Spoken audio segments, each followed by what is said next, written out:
Greetings of the day to all of our viewers. My name is Shantan Shivam Chakravarti. And I am Saransh Maheshwari.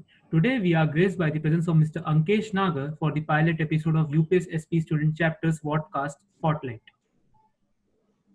Spotlight is an initiative started by the UPES SPE student chapter to bridge the gap between industry and academia by creating a platform for exchange of dialogue and experience between eminent industrial professionals and students. Established in the year 2009, the chapter has been pushing forward with the drive to elevate the standards of excellence to unprecedented heights. And in recognition of our extensive efforts, we have been conferred with SP Gold Standard Awards for 3 consecutive years, along with Presidential Award for Outstanding Student Chapter for 7 consecutive years by SPE International. The chapter conducts plethora of events throughout the academic year. Each event seeks to provide unique opportunity for budding future professionals to augment their caliber, thereby staying true to our motive and of enhancing competence. On that very note, ladies and gentlemen, we would like to take this opportunity to introduce our guest for today, Mr. Ankesh Nagar. Sir is currently working in the capacity of a Senior Petroleum Engineer for the Central Planning Team of Cairn Oil and Gas. He attained his bachelor's degree in petroleum engineering and an MBA in oil and gas from our alma mater UPES Dehradun.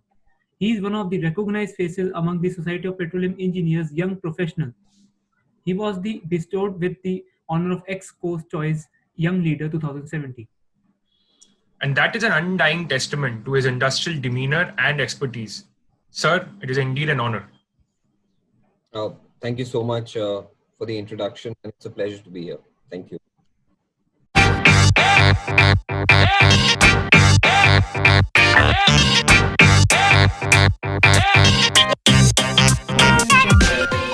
Yes, sir. I would establish the quorum for today.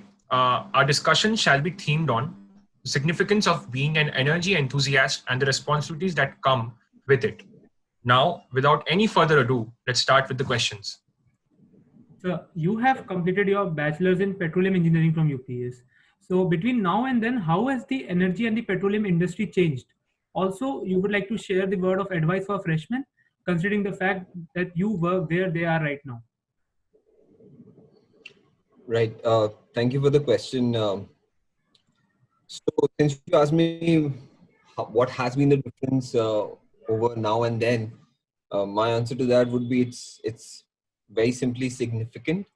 And the reason why I say so is because over this half a decade, or rather a decade, things have changed in mainly 3-4 spheres of how I look at it. One is definitely digitalization is one huge sphere which has completely changed the manner in which the industry works, and primarily because even when I was there in the university, that time this was more of a theoretical concept, and there were a few implementations that were happening more on the sensors and data acquisition part of things.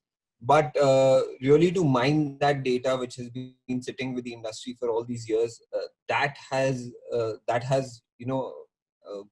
happened over these years in reality finally. So digitalization with all its multiple subsets, which is a topic on its own, has truly changed the industry.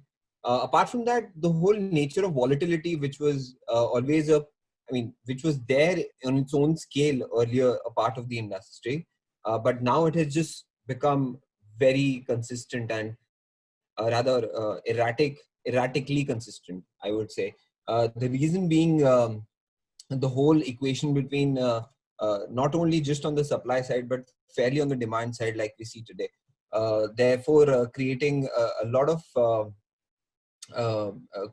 sending undercurrents throughout the industry from these aspects, and therefore volatility is another big change that has happened over when I was in the industry compared to today, which even the students today would be seeing in different forms. Thirdly, energy transition, which was earlier again more of a theoretical concept, is now really taking its own form. And therefore it becomes very important for people to understand the practical aspect of it and not just use it as a jargonary, to see how that really unfolds and what are the various aspects that form and a transition in your mix of energy and how it can be implemented. And lastly, which is more concerned with the workforce, and very interestingly, is the fact that that during this decade or so, there has been a significant dropout of the that cream layer, which was extremely experienced and sort of has retired, and therefore there is this skill gap that exists very interestingly, particularly for oil and gas, which is there to fill. But it is sort of unfortunate that the volatile nature of the industry has not really allowed that to happen.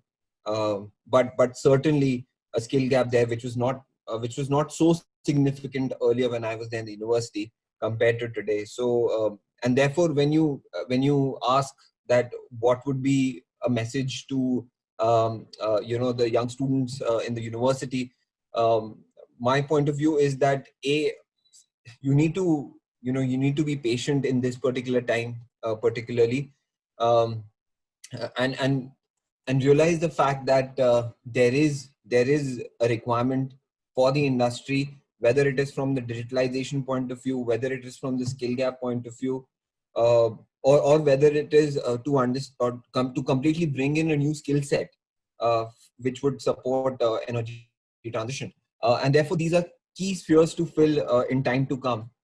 It is only a matter of getting over this little uncertain period that has suddenly struck all of us. But I'm sure that it will change, and hence you need to hang in there. You need to improve your skill set as much as possible, and adapt to the digital world, adapt to the transitioning world, and I'm sure everyone will come out with flying colors. Right, sir. I mean, that is something that you've said that is very relevant at the moment. I mean, the world changes with each and every decade. So it is very important to keep adapting to what the new normal is of the world. So, yes, all Right. right. We'll move on to the next question now. We have all seen your discussions for SP International and drawn a lot of inspiration from them.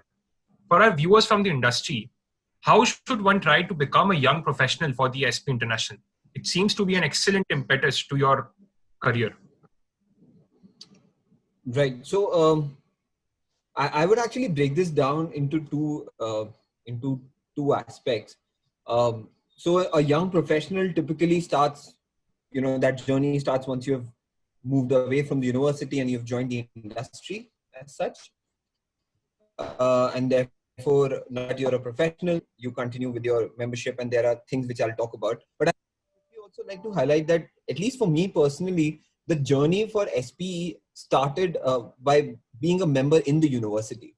And therefore, I urge to all the listeners, particularly if there are going to be people hearing from the university, the students who are there, especially the earlier batches, that you need to that you should rather be members, because I was one, and my personal experience tells me that it helped me massively. In what aspects? Not only just technical aspects, but it helps you round up as a better person.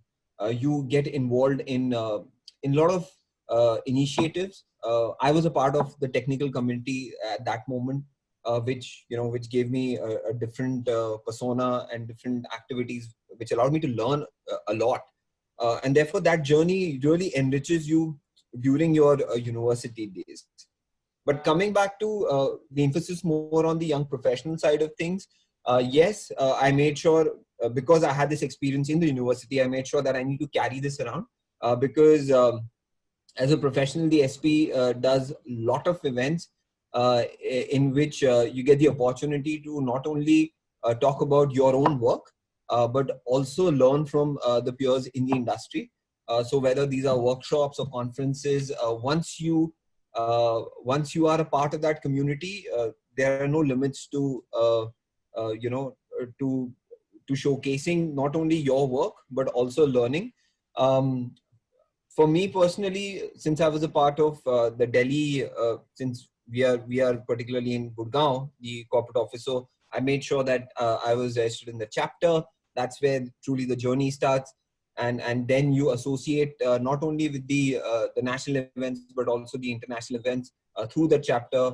And yeah, so in totality, your entire young professional journey starts from your professional work frame in the industry, but you need to make sure that you are you're a continuous part of it, you're participating, and you're making sure that people are learning from you, from your own experiences. And there's a great bit to give and take both by being a young professional for SP International. All right, sir. Moving on to the next question. This is sort of a technical question. How do we handle the problems faced in the mature fields? That is, ensuring long-term production and also to ensure that the reservoir is not damaged and it is safe. Right. So uh, I would give a simple analogy. Is that just like the human body, as it ages, you tend to have more problems with different aspects of your body, right? Whether it's functionality, whether it's the muscles, the bones, whatever. The different constituents which make sure that your body functionalities are perfect, that they tend to deteriorate with time, just like any wear and tear, right? Similarly, a field, when you're trying to extract when you're trying to recover uh, as much as possible using different, whether it's the secondary, tertiary methodologies, or you're trying to create the maximum value from your asset, you perform a lot of activities with respect to whether it's stimulation, with respect to whether it's enhanced oil recovery, uh, with respect to your wells placements. There are just multiple aspects in different spheres in a field development, particularly in mature fields, which come across. Particularly, I would like to highlight that when you make this effort to increase your recovery, you add more variables to a system, and it are those variables that really not only make things work for you, but also if there are a slight variation in any of those each respective variables, it may also create problems for you. And it is your insight as an engineer, um, or even as somebody who's leading teams, to be wary of that, and be aware of that, and take that into consideration for ensuring that your reservoir is going to produce safely, to ensure that you're going to take those monitoring and execute those steps to ensure that that the reservoir delivery remains healthy. So whether it is in terms of, like I said, identifying right candidates for stimulation, identifying the right kind of lift, uh, all different kinds of engineering methodologies that you can implement. But ultimately, and most importantly, all your engineering efforts have to be considered with the fact that you're ultimately going to create value for the company, which would reflect ultimately in dollars per barrel. So what is going to be the economics of any step that you would take? Hence, a safe and a healthy functioning reservoir is a combined thought of how engineering works and how economic works. And if you miss out on any of these two key pillars, you're not going to deliver value to your company. Right, sir. I mean, this is something that we were taught in our very first class of Reservoir Engineering 1, that what a reservoir engineer looks for is how economically feasible the entire project is. So, I mean, proper culmination of both for any environment is, as you said, very important. All right, Right. then. Yeah. Sir, we'll move on to the next question now. Like you said, digitalization is the new order today, and is probably has taken over the world by now. For a student like us, what would you suggest us to do in order to practice and gain proficiency in the field of computer sciences for oil and gas? Okay. So, like I had earlier hinted as well. So, the thing with the oil and gas industry is that we've had a decade of data with us for all different kinds of fields, right? rather, I would say rather, my bad, I would rather say a century when it comes to, if you look at it historically, right? In India, things have evolved differently, but if you look at globally, there's this huge set of data. So, and that was for the taking. It was just about finding the right tools. So when I talk about the right tools to harness value out of them, it starts with the big data analytics. So you have huge data sitting with you. Uh, have you really need to first get the fundamentals right. That is, you have a good data management policy.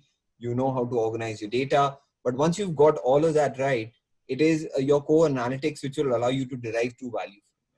So there are a lot of tools out there. I'm sure most of the people are aware, which requires you to have command in. And unless you don't have that command, you would not be able to exercise and deliver that value using that tool, right? So that certainly is one big sphere that I see with respect to analytics, with respect to seeing big data, how it's supposed to be seen.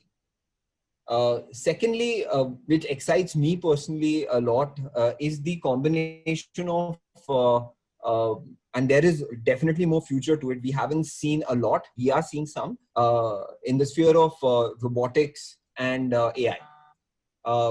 So we are ultimately looking at digital twins. We are looking at, how again, training can be delivered in a lot of aspects. How you can bring in safety in the industry by bringing in robotics and sort of reducing the unsafe part of the human practices that that can come up in various spheres of this industry. So I would not get into specifics and probably elaborate there, but my point being that there, at least what I see, is that these two spheres require not only the right training and skill set, but it requires a true intent to see through data, and to see through data, you really need to understand data. Therefore, when there are a lot of there is a lot of debate there that how well does an analytical exercise really does it always help you drive excellence? And the answer to that is no, because it actually depends on who is behind that, which mind is behind that exercise, who is actually running those analytics and seeing those numbers and making a choice, and how they view the data. So my bit here is that we have spheres identified. We know that digitalization comprises of lot many subsets. There's a lot of opportunity, particularly in my understanding, in AI and robotics. But you need to have an understanding, and therefore your fundamentals need to be really strong to derive value out of uh, uh, these tools. So yeah, that's my take on digitalization, and therefore I believe that people and students who are involved in this, they need to have a very open-minded approach. It is not just about learning a tool and saying that you're good to go. It's about really feeling and understanding the data. What is that speaking to you, and taking that conscious decision based on that, and not just, it's not just about running tools. But yes, it's always a start. You take it from there and then you build, and it's important that you take the first step. So I will not discourage you from not doing that, but my point being is that once you do that, then be wary of your your bias that always comes in, because we all are humans. But you need to be aware about that. Only then you will be able to take a good engineering as well as management calls to really maximize your value. Also, sir, this lockdown has provided us with the opportunity to learn AI and various languages for the oil and gas engineers also. So, sir, moving on to the next question. Sir, we often see a rat race among the students to participate in different technical courses and interns and other events to get a technical role in big companies. Is it true that the student actually has to do all of this to try and get an opportunity? What are the other alternatives, sir? So I'm sure, since you're saying this, I'm sure there is some sort of a rat race with respect to students trying to, get into different internship roles or job roles. Um, uh, but if that is true, then my only point is that, like I was talking about digitalization earlier, right? Unless it's not a concentrated effort. That effort is diluted. If I just talk about in simple chemistry terms, right? So, and when there is an effective dilution of your effort and your attention, then the value that comes out of it diminishes, right? So my point is, if you say, for example, if you are in the downstream, and you're getting a project or an assignment to do with refining, then your first objective has to be that whatever role that it is in, you make sure that you know it in and out. It's not about doing a bit here and then jumping onto some other opportunity just for filling up your resume, or sounding all flashy. Because the matter of fact is, no matter how much you decorate yourself, people get to know. uh, because those moments always come, whether it's an interview or it's an interaction. uh, the people who really want to know what a person is all about, not only just technically but also as a person, they do get to know. And therefore I keep saying this whenever there's a right platform, that you need to be true to yourself first, rather than going out and telling other people that, okay, I did 10 different things and now I feel great. If you are capable of demonstrating all those 10 things, then kudos to you. It means that you are really talented. But if you could do real good justice to 3 of those opportunities, then that is good enough for me, because I know that for those three particular spheres, you are going to deliver, right? But apart from that, one quick point that you made, which actually adds to my answer, is that in the current time, because of the whole digital this disruption, there are just so many webinars and trainings out there that you could actually do to enhance your knowledge, and which is a very welcome step. You should not refrain from learning more. But my point is that then you make sure that you've truly learned it. You've not just done a check in the box. It has to be a true deep sort of learning. And only then can you justify uh, uh, the whole aspect of calling yourself being trained. And when I say that, it is important to tie those ends. When you just do one segment training in, say, a value chain, say for example, if you want to learn about blockchains, then you just don't do you just don't learn about what blockchain is. You actually learn about what is that infrastructure, how is it built, how it can help different communities, all of that. So yeah, that's my opinion on your particular question. All right, sir. With that, we have elapsed our time for this discussion. It was an honor for us to have interacted with you today. Thank you so much. It was a pleasure, and I really appreciate for taking this initiative, and making sure that the alumni are there with the university and with the students, and we can always make our voices reach each and every one of you. So thank you for the platform. Definitely, sir. This was our honor. I would like to extend a token of gratitude on behalf of the UPS SP student chapter. I'm sure that our viewers will take something back from this conversation that we have had. Thank you so much, sir. Thanks a lot. Thank you. Take care. You too, sir. Thank you. Thank you. Thank you, sir. Thank you.